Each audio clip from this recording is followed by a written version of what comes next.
শালিনীর এক অত্যাধুনিক শ্বশুরবাড়িতে বিয়ে হয়, অর্থাৎ তার শ্বশুরবাড়ির লোকেরা সবাই বর্তমান টেকনোলজির উপর খুব বিশ্বাস করে। তারা রান্নাবান্না থেকে শুরু করে ঘর গোছানো, ঘর পরিষ্কার করা, বড় বড় গাড়ি ব্যবহার করা ইত্যাদিতে টেকনোলজি ব্যবহার করে থাকে। কিন্তু শালিনী এসব ব্যাপারে প্রথম কিছুই বুঝতে পারে না, কারণ সে অতটাও আপডেট নয়। বিয়ের পর শালিনী যখন প্রথমবারের মতো শ্বশুর বাড়িতে যায়, তখন তার গৃহপ্রবেশের অনুষ্ঠান পালন করা হয়।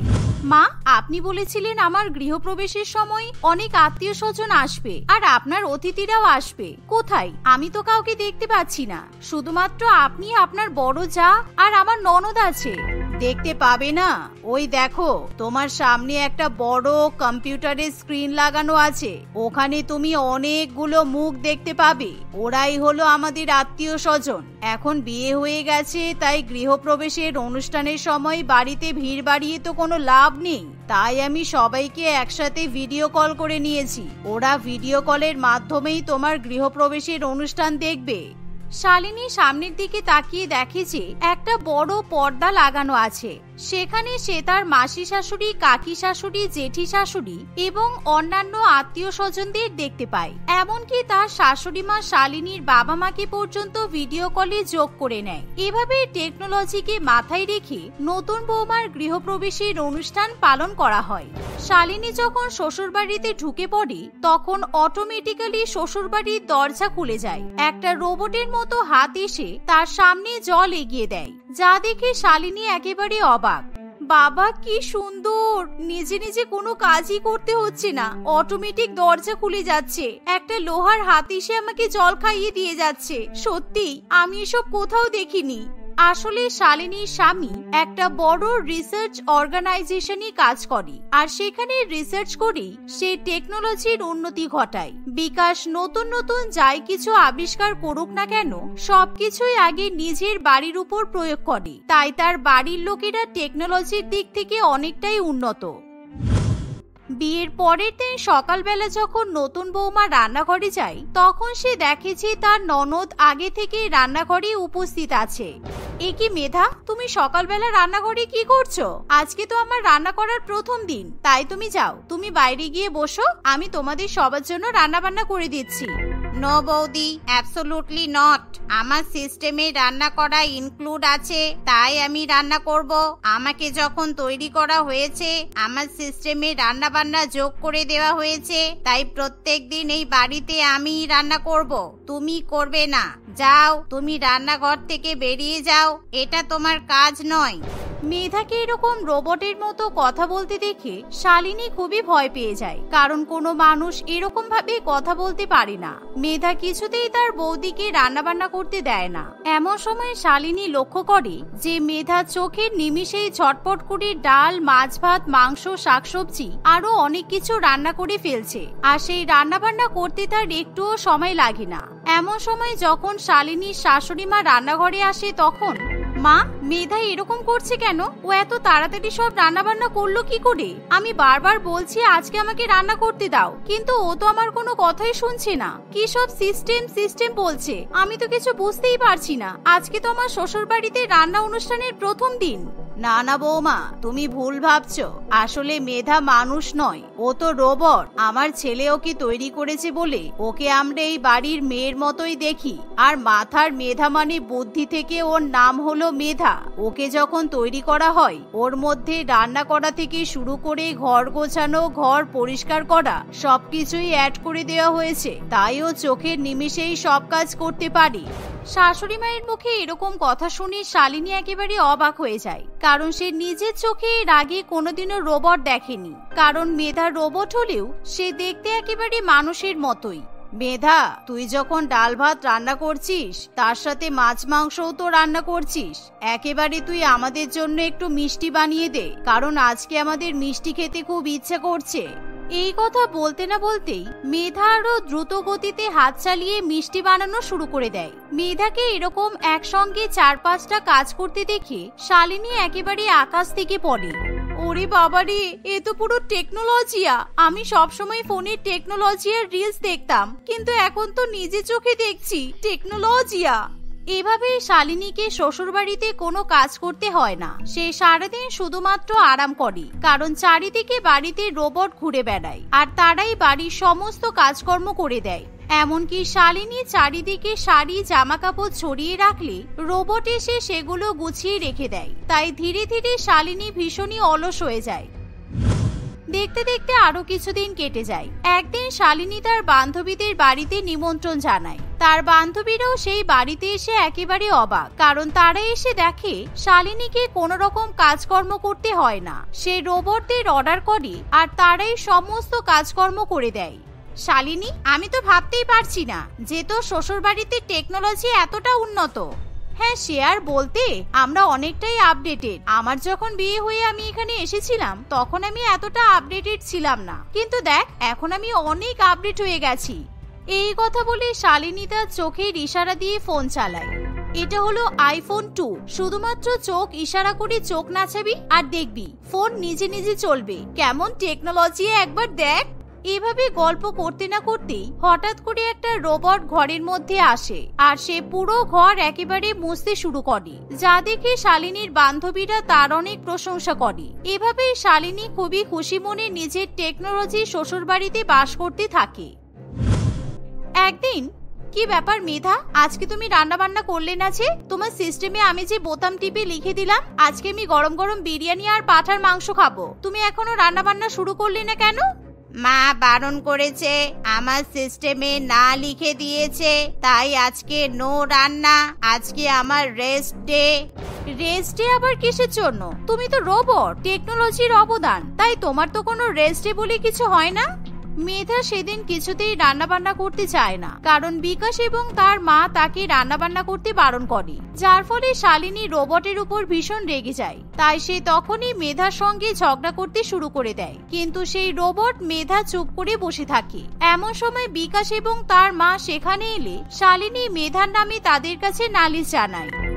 আমার নামে নালিশ ঠিক নয়, আমি সারাদিন বাড়ির কাজ করি, তাই আজকে আমার রেস্ট ডে, আজকে নো কাজ। বৌদি, আজকে আমি কাজ করব না, আজকে আমার ছুটি। গরম গরম রুটি। দাদা আমাকে এই কথাগুলো শিখিয়েছে। আসলে আমার ছেলে আজকে ওকে কাজ করতে বারণ করেছে, কারণ কালকে থেকে ওর সিস্টেম ঠিক করে কাজ করছে না। আমি কিছু বুঝতে পারছি না তোমরা কি বলছো। আর রোবট, তুমি একদম চুপ করে থাকবে। তোমার কথা শুনলে আমার মাথা গরম হয়ে যাচ্ছে। ফালতু মেয়ে একটা।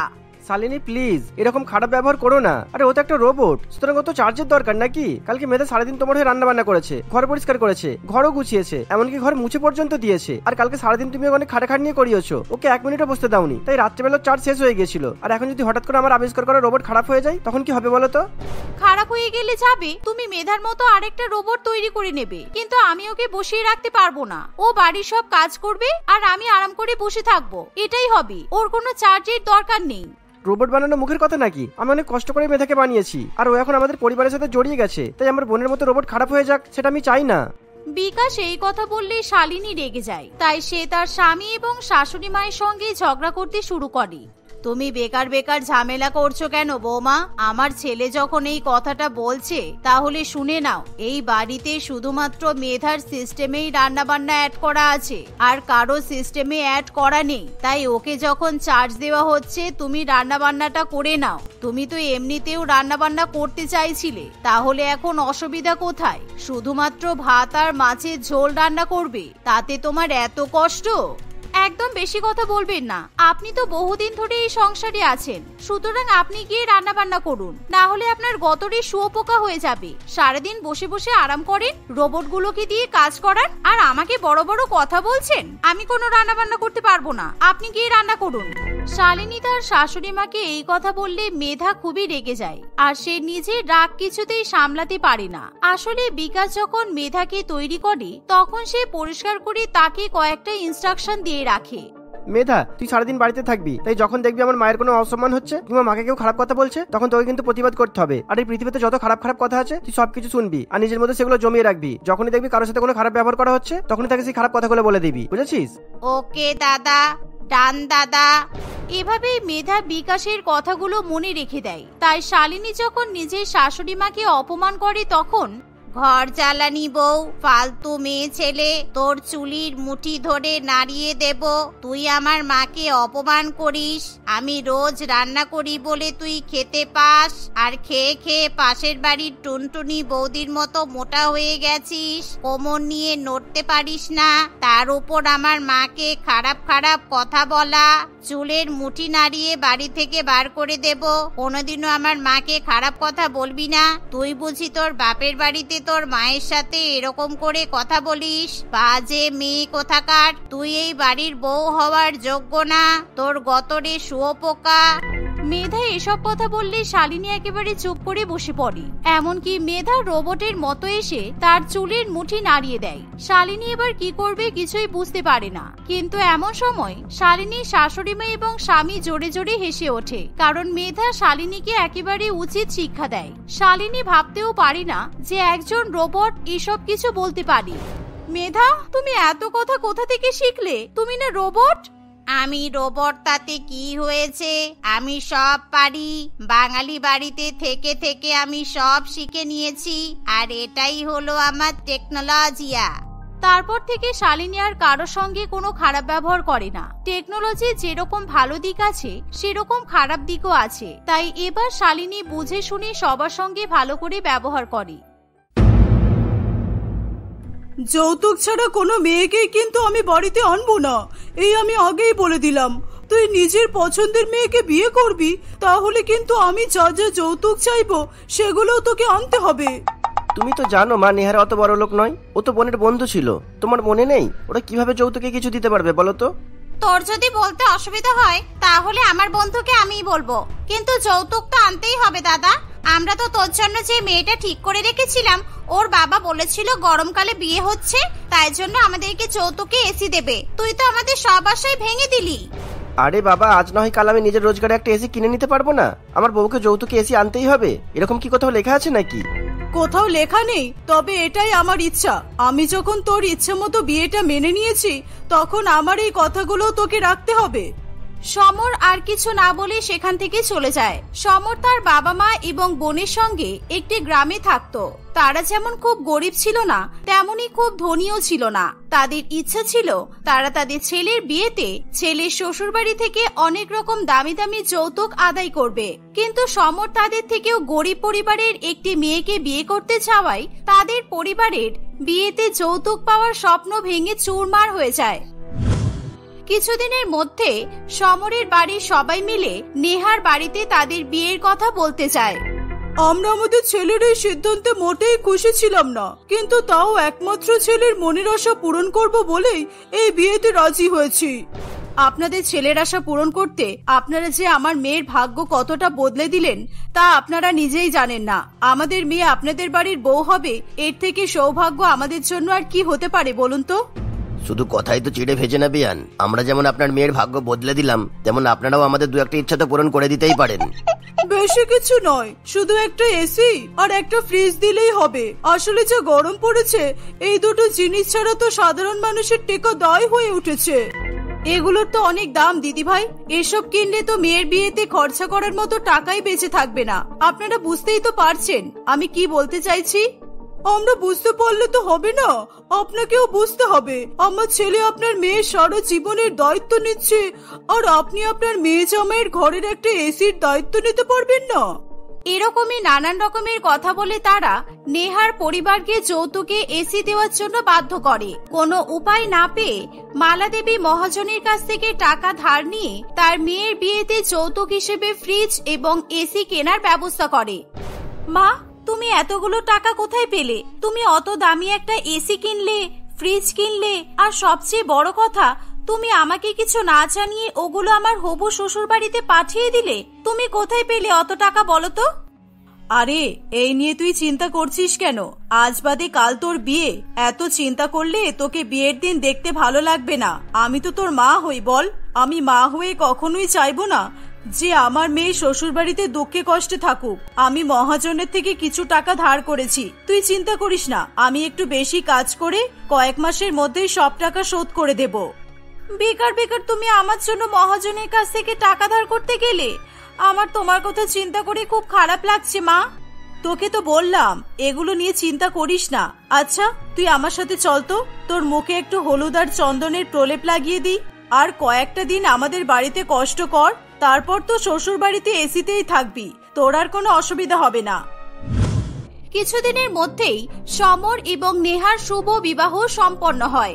বিয়ের প্রথম দিন থেকেই এসি নিয়ে তাদের বাড়িতে নানান রকমের ঝগড়া হতে শুরু হয়।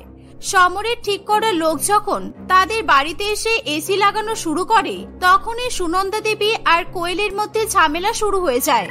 তোর শাশুড়ির কাছে এসিটা আমি চাইলাম আর লাগানো হবে তোদের ঘরে, এ তোদের কেমন বিচার শুনি? যত দিন যাচ্ছে তত কি বুদ্ধিহীন হয়ে যাচ্ছিস? নেহার মা তো আমাদের জন্য এই উপহারটা দিয়েছিল, সেটা তোমাদের ঘরে লাগাবো কেন শুনি? তোমাদের ঘরে যেটা লাগাবে সেটা আমি কিনে দেবো। শুধু শুধু একটা এসির জন্য নিজেদের মধ্যে ঝামেলা করে লাভ নেই, এটা বরং আপনিই রাখুন মা। আমাদের যখন সামর্থ্য হবে তখন সেদিন নিজেদের ঘরে এসি কিনে লাগিয়ে নিতে পারবো। সেই তো লাগাবে আমার দাদারই টাকাতে, তারপরে আবার এত বড় বড় কথা আসে কি করে? আজকে ভালোই ভালোই আমার ঘরে এসিটা লেগে যাক। মা, তাহলে ইলেকট্রিশিয়ানকে আমার ঘরে নিয়ে যাচ্ছি। তোর ঘরে নিয়ে যাচ্ছিস মানে? এসি তো আমার আর তোর বাবার ঘরে লাগানো হবে, তোর ঘরে ইলেকট্রিশিয়ানকে নিয়ে গিয়ে কি কাজ? তোর অন্য কোনো কাজ করানো থাকলে পরে করবি, আগে আমাদের ঘরে এসিটা লাগানো হয়ে যাক। কেন তোমাদের ঘরে কেন লাগাবে? এই তো নাকি বেশি ঠান্ডাতে তোমাদের গা হাত পা ব্যথা করে, তাহলে শুধু শুধু নিজেদের ঘরে এসি লাগানোর কি মানে? আমার যে প্রেসার হাই সেটা তো তুই জানিসই, বেশি গরমে থাকতে আমার যে কষ্ট হয় সেটাও তোর কি অজানা? তারপরেও তুই নিজের ঘরে এসি লাগানোর জন্য জেদ করছিস। দুদিন পরে তো বিয়ে দিয়ে আমাকে অন্যের বাড়িতে পাঠিয়ে দেবে, তখন না হয় আসবো তোমাদের ঘর ভোগ করতে, আর না হয় আসবো তোমাদের এই যৌতুকে পাওয়া এসিটা ভোগ করতে। এখন যে কদিন আছে আমাকে একটু আরাম করে থাকতে দাও না। এই এসি তো বড্ড ঝামেলার জিনিস। বিয়ের আগে এই এসির জন্য আমার মাকে কতজনের কাছে অনুরোধ করতে হয়েছে। বিয়ের পরে এই এসিটা নিয়ে আবার শ্বশুর বাড়িতেও ঝগড়া শুরু হয়েছে। সমরের আনা ইলেকট্রিশিয়ান তাদের বাড়ির অবস্থা দেখে প্রচন্ড রেগে যায়। এই দেখো সমরদা, পরের বার থেকে এরকম অকারণে আমাকে ডাকবে না বলে দিলাম। আমার তো আরো 5টা বাড়িতে কাজ করতে হয়। একটা ছোট্ট মেশিন, সেটাকে ঘরের কোথায় লাগাবে তাই নিয়ে তোমাদের আলোচনা শেষ হচ্ছে না। একটা বাবা মা তার বাচ্চাকে কোন স্কুলে পড়াবে বা সেই বাচ্চা বড় হলে কার সাথে বিয়ে দেবে তাই নিয়ে এত আলোচনা করে না। মাথাটা খারাপ করে দিলে একেবারে, ধুর। এই বলে পল্টু সেখান থেকে চলে যায়। সেদিন নেহা শ্বশুর বাড়িতে কারোর ঘরে এসি লাগানো হয় না। এভাবেই দিন কাটতে থাকে। এসি লাগানো নিয়ে তাদের বাড়িতে প্রায় প্রত্যেক দিনই নতুন নতুন অশান্তির সৃষ্টি হয়। একদিন সুনন্দা দেবী সকালবেলা ফ্যান অফ করে নিজের ঘরে বসেছিল। আপনি এরকম গরমের মধ্যে কেন বসে আছেন? ফ্যানটা চালাননি কেন? শরীর খারাপ করবে তো। কিচ্ছু হবে না গো বৌমা, বরং এভাবে থাকলেই আমি প্রাণে বেঁচে যাব। যা গরম পড়ছে তাতে এখন থেকে গরমে থাকা অভ্যাস করে নেওয়া ভালো। তাহলে আপনারা কেন এসিটাকে শুধু শুধু ফেলে রেখেছেন? আপনাদের ঘরে এসিটা লাগিয়ে নিন। প্রায় 1 সপ্তাহ হয়ে গেল জিনিসটা ওই একই ভাবেই পড়ে আছে। কোয়েলের যদি নিজের ঘরে লাগানোর হতো তাহলে তো ও অনেক আগেই লাগিয়ে নিতে পারতো। নেহার কথা শুনে কোয়েল সেখানে চলে আসে। মা তোমাকে কি এমন পট্টি পড়ালো যে তুমি এভাবে মায়ের দলে চলে গেলে? একটু চোখের আড়াল হতে না হতেই মা তো ভালোই গুটি সাজিয়ে ফেলেছে। তুমি নিজের মায়ের সাথে কিভাবে কথা বলছো কোয়েল? তোমার কি সত্যি একটু লজ্জা করছে না? মাকে গরমে এরকম কষ্ট পেতে দেখতে তোমার ভালো লাগছে? তাহলে তুমি কেন বললে মায়ের ঘরে এসি লাগাতে? আমি কি বলেছি আমার ঘরে লাগাবো না? তুমি তো জানো না বৌদি, গরমকালে আমার সারা শরীরে কিরকম অ্যালার্জি বেরিয়ে আসে। যৌতুকটা তো আমার বাড়ি থেকে দিয়েছে, আমার যাকে ইচ্ছা হবে আমি তাকেই দেব। আমি চাইলে নিজের ঘরেও তো লাগাতে পারি। তুমি নিজের ঘরে কেন লাগাবে? তোমার মায়ের থেকে তো আবদার করে ওটা আমিই চাইলাম, আর ওটার মজা তুমি নেবে? তুমি আবদার করলে আমি যে জোর করলাম? দাদাকেও তো জোর করেছি, বৌদির মাকে জোর করেছি, তবে গিয়েই তুই এসিটা আমাদের বাড়িতে এসেছে। আর সেই এসিটা আমি নিতে পারবো না? সারা জীবন আমার জন্য তো কিছুই করনি, অন্তত এই একটা এসি নিয়ে আমাকে সুখে থাকতে দাও। আবার নতুন করে এসির জন্য তাদের পরিবারে অশান্তি শুরু হয়ে যায়। সমর এবং নেহা দুজনেই এই দেখে খুবই চিন্তায় পড়ে। দেখলে তো, আমি কেন বলেছিলাম যে এরকম যৌতুক দিতে হবে না? আমি তো জানতাম এরকম একটা দিন আসবে। এসিটা সেই কবে থেকে একইভাবে পড়ে আছে, এরপর যদি সেটা কোনোভাবে খারাপ হয়ে যায় তাহলে তো আমাদের কষ্টের শেষ থাকবে না। এতই যখন চিন্তা হচ্ছে তাহলে একটু বুদ্ধি করে একটা আইডিয়া বের করো না। কোথায় কোন ঘরে এসিটা লাগালে আর কোনো ঝগড়া হবে না একটু ভাবো। নেহার কথা শেষ হতে না হতেই তার ফোনে একটা কল আসে। অচেনা নাম্বার দেখে নেহা প্রথমে ভয় পেলেও সে ফোনটা ধরে। ফোনে কথা বলে সে জানতে পারে তার মা রাস্তায় অজ্ঞান হয়ে পড়ে গেছে এবং একজন সহৃদয় ব্যক্তি তাকে হাসপাতালে ভর্তি করে তার ফোন থেকে নেহার কাছে ফোন করেছে।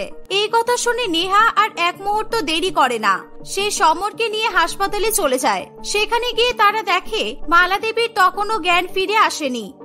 এরকম কি করে হলো ডাক্তার বাবু? আমার মা সুস্থ হয়ে যাবে তো? আপনি বলুন না। আপনার মায়ের গরমে হিট স্ট্রোক করেছে। সকাল থেকে ওনার পেটে কোনো খাবারও পড়েনি, তার উপর এত রোদে উনি রাস্তায় ঘুরছিলেন, সাথে একটা জলের বোতলও নিয়ে বের হননি, সেই জন্যই এমন হয়েছে। আমি জানি আমাদের ঘরটা খুব গরম, টালির ছাদ তো সেই জন্য। আর আজকাল মাকে একটু বেশিই কাজ করতে হচ্ছে, আর তা না হলে আমার যৌতুকে দেওয়া এসি আর ফ্রিজের টাকা আমার মা শোধ করতে পারবে না। মা আমাকে বলেছিল, কিন্তু তাই জন্য যে এমন কিছু হবে আমি স্বপ্নেও ভাবতে পারিনি। আমাদের এখন কি করতে হবে ডাক্তারবাবু? আপনি যেটাই বলবেন আমরা সেটাই করতে রাজি আছি। আপনি শুধু ওনাকে সুস্থ করে দিন। ওনাকে এখন সুস্থ পরিবেশের মধ্যে রাখতে হবে। আপনি তো বললেন আপনাদের টালির ঘর, সেখানে কিন্তু ওনাকে রাখা যাবে না, তাহলে কিন্তু খুব বিপদে পড়তে হতে পারে। তাহলে কোথায় রাখবো ডাক্তার বাবু? আমাদের তো আর কোনো জায়গা নেই, আর এখনই নতুন করে বাড়িঘর ঠিক করাও তো সম্ভব নয়। বলুন তাহলে কি করব আমরা? আমার যা যা বলার ছিল আমি সব বলে দিয়েছি। এখন আর বেশ কিছু ওষুধও লিখে দেবো, সেগুলো ওনাকে খাওয়াবেন আর সুস্থ রাখার চেষ্টা করবেন। এর বাইরে আর কি বা বলবো বলুন?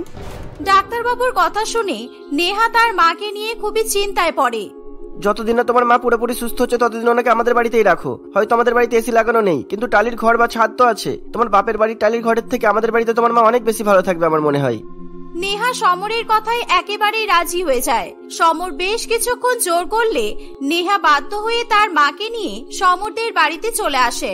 নেহা আর সমরের কাছ থেকে মালা দেবীর ব্যাপারে শুনে সমরের বাড়ির প্রত্যেকেই খুবই দুঃখ পায়, কারণ তারা জানে মালা দেবীকে এই অধিক পরিশ্রম করতে হচ্ছে শুধুমাত্র তাদের যৌতুকের চাহিদা মেটানোর জন্য। তোমার মাকে আমাদের বাড়িতে এনে ভালোই করেছো। আমাদের লোভের কারণেই আজকে ওনার এই অবস্থা। ওনাকে আমাদের গেস্ট রুমে থাকার ব্যবস্থা করে দাও। তুমি গেস্ট রুমেই আমাদের এসিটা লাগিয়ে দাও, তাহলে তোমার মায়েরও থাকতে অসুবিধা হবে না, আর আমাদের সবার মধ্যে এসি নিয়ে এত ঝামেলাও হবে না। এসব তোমরা কি বলছো? আমার মায়ের দেওয়া যৌতুকের এসি তোমরা গেস্ট রুমে লাগাতে বলছো? ওই এসিটা আসার পর থেকে আমরা নিজেদের মধ্যে সারাদিন ঝগড়া করে গেছি। একটা মেশিনের কারণে আমাদের মধ্যে অনেক দূরত্ব বেড়ে গেছে, তাই ওটা আমি আমার ঘরে তো কোনো মতেই লাগাতে দেব না। আর গেস্ট রুমে থাকলে যার যখন মন চাইবে সে তখন গিয়ে এসিতে থাকতে পারবে, ওটাতে কারোর একার আধিপত্য থাকবে না। এটাই ভালো হবে রে দাদা, তুই পল্টুকে ডেকে আজকেই গেস্ট রুমে এসিটা লাগানোর ব্যবস্থা কর। নেহা, সমর এবং মালা দেবী তিনজনেই নেহার শ্বশুরবাড়ির লোকেদের কথা শুনে খুবই অবাক হয়ে যায়। কিছুক্ষণের মধ্যেই তাদের সবার ইচ্ছা মতো তাদের গেস্ট রুমেই এসিটা লাগানো হয়। এইভাবে তারা তাদের আগামী জীবন মিলেমিশে হাসি খুশি ভাবে কাটাতে থাকে।